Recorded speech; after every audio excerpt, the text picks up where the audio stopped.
From an all-white dressing room to banning the Kardashians, here's our list of outrageous celebrity demands that will shock you. Now, some of these celebrities are so entitled, it's honestly insane. Now, starting off, we have our diva queen, J.Lo. Now, J.Lo has the craziest demands when she performs, and I honestly can't believe that people still hire her. In January of 2016, she began her residency in Las Vegas with her concert series All I Have. She signed a 3-year contract to perform roughly 120 shows a year at Planet Hollywood's Access Theater. Now, J.Lo made $350,000 for each show, and she performed 3 times a week. Now, that is a ton of money. However, this salary didn't seem to be enough for the diva, as she wanted more. Eventually, she signed, and in 3 years from 2016 to 2018, her residency brought in over $100 million. Now, during its run, the All I Have residency was a tourist favorite. But besides wanting more money, she also made other demands in regards to her contract. She requested 3 penthouse suites all next to each other, a playground in her suite for her kids, and she also demanded a personal laundry service and for each room to have its own on-call butler wearing all white. Now, the housekeeping staff had to sign full disclosure agreements to ensure that they didn't spill any of her secrets. Now, she requested brand new toilets for the backstage area and an all-white dressing room. Yep, an all-white dressing room. Now, when she appeared on the British television show Top of the Pops in the late 90s, it was said that she refused to perform unless her dressing room was completely redecorated. It's alleged that J.Lo demanded that everything had to be white or she wouldn't go on stage. Now, this seems to be a theme because it was reported that while attending a recording session for the African AIDS charity single What's Going On in 2002, she submitted her standard to her writer, which demanded a 40-foot trailer furnished all in white from top to bottom. Flowers, tablecloths, drapery, couches, candles, everything. Love don't cost a thing, says Gary Sussman at Entertainment Weekly, but being a diva sure can be expensive. And you know what? He's right. Now, Arnold Schwarzenegger was a huge actor, but it seems like he really needed to be persuaded to return to Terminator 3. Now, in order for him to do the film, the filmmakers had to agree to a contract that contained some pretty wild stipulations. First of all, Arnold would receive a $29.25 million pay-or-play fee, which essentially meant that the actor would get paid even if the film never got made. And let me just say, that's such a specific number, which is just so strange to me. Now, he would also be given an additional $1.6 million for every day of shooting that ran over the planned 19-week schedule.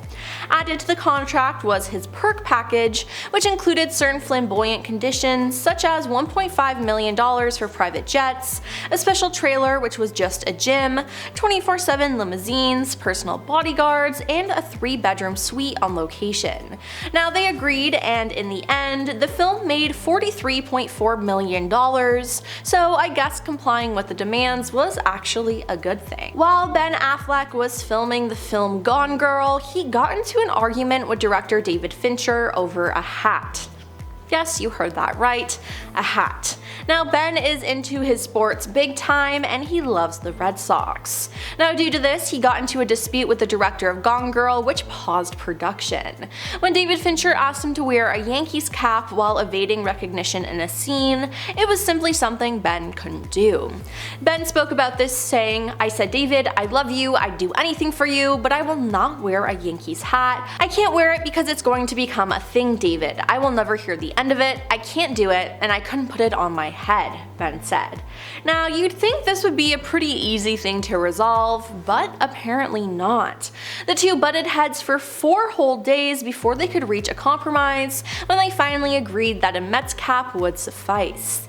Now, on the argument, David had this to say: "I really wanted it to be a Yankees cap, but being from Boston and not being very professional as an actor, Ben refused to wear a Yankees cap. I mean, it did not come to blows, but we had to shut down production for 4 days." Yeah, that is just insane and so unprofessional, and personally, I wouldn't want Ben on my set after that. Now, when the show New Girl came out, starring Zooey Deschanel, it was a massive hit, and the artist Prince Prince was a fan. Now, he enjoyed the show so much that he reached out to request a cameo. Well, this came a reality during season 3, but there was a catch. No Kardashians. This became a bit tricky for the production team because they'd actually already invited 2 members of the Kardashian family to come and film scenes for the same episode as attendees of Prince's party. Lamorne Morris, an actor on the show, spoke of the incident, recalling Prince actually seeing the 2 Kardashians, Khloe Kardashian and Kris Jenner. Prince shows up early, he's sitting in Video Village and he's watching the screen and he goes, "What are the Kardashians doing here?" They said, "Well, they're in the show, they've been invited to a Prince party." And he goes, "They would never be invited to a Prince party." So they cut him from the episode. I guess Prince gets what he wants, and that's no Kardashians. But I mean, I can't blame him though, because on Prince's Welcome to tour, he invited Kim Kardashian on stage with him. Now he then immediately began dancing around her, and for those of you who don't know, Kim hates dancing, so why she agreed to go up on stage, I don't know. She then laughed nervously while standing in place and clapping for him, before Prince instructed her to get off my stage. Now Kim later discussed the incident during an episode of Keeping Up with the Kardashians, where she told Ryan Seacrest, "I was so nervous, I was just like laughing. To my defense, like, didn't Prince watch Dancing with the Stars? Like, I'm not a good dancer." Marlon Brando is an amazing actor who is held in high regard, so he essentially was able to get away with whatever he wanted to on set. This was the truth when it came to the film The Island of Dr. Moreau. Brando's behavior added a lot of chaos to the set, as he would mostly just stay in his trailer eating copious amounts of pizza and not opening the door to anyone.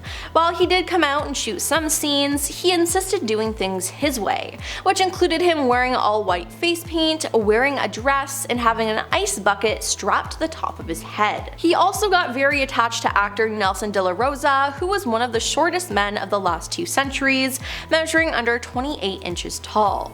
Speaking about Marlon just doing whatever he wanted, director John Frankenheimer said, "Brando absolutely fell in love with this guy. He put him on his chest in the hammock and sang Frog went according to him.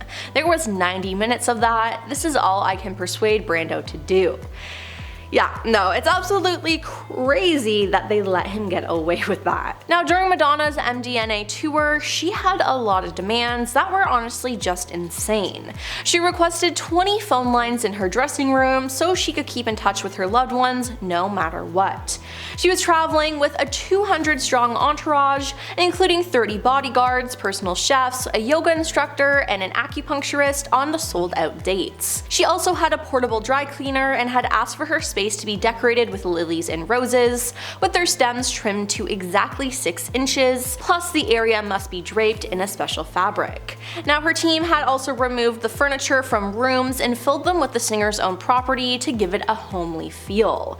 A source told the Daily Star, "Madonna has probably the longest list of requirements of any of the world's music stars. She expects things to be just right or it puts her off her stage show." And finally, this next point is crazy but also hilarious, as it has to do with Jennifer Lawrence. While filming Mother, Jen requested her own personal Kardashian tent that had a computer playing Keeping Up with Kardashians. She explained why she needed the tent and what it was like. She said, "I had to do this one scene and I hadn't gone that dark before. I'd never done something that horrifying. I started getting scared a couple days before, so I was like, I need a tent to keep away from all the extras because I didn't know what I would do.